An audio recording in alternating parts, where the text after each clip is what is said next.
అలా కోవట్లను పెట్టుకొని నడిపిస్తున్నారు. కోవట్లకు కూడా చెప్తున్నా, కాంగ్రెస్ లో కోవట్లు ఉంటే ప్రూవ్ అయిన రోజు బట్టలిప్పి కొడతా అని చెప్పి కూడా ఈ సందర్భంగా తెలియజేస్తా ఉన్నా. నేను ఎంత మంచోన్నో అంత గలీజ్ గాని. I'm almost 60 years. నేను ఇంకా బతుకుతా 5 ఏళ్ళు బతుకుతానో 10 ఏళ్ళు బతుకుతానో, లెట్ ఇట్ బి ఎనీథింగ్. నాకు పాలిటిక్స్ అనేది కాదు, కానీ ఇటువంటి వాళ్ళని చక్కగా చేయాలి. సిస్టమ్ ను మారవాలి.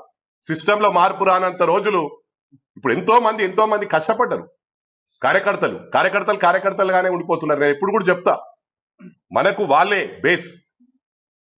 పార్టీని కాపాడుకుంటే పార్టీ మనని కాపాడుతుంది, మనం పార్టీని కాపాడాలి. ఎక్కడ కాపాడుతున్నారు? కొంతమంది మొత్తం డ్యామేజ్ చేస్తా ఉన్నారు.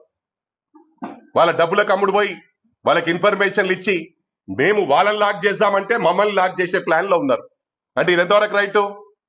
నేను వాళ్ళని లాక్ చేసి స్టేట్ లో ఎక్కడ తిరగకుండా చేద్దామంటే మైనంపల్లిని లాక్ చేయాలని చూస్తున్నారు. మైనంపల్లిని లాక్ చేస్తుడు ఏమైనా అయ్యేతరం కాదు.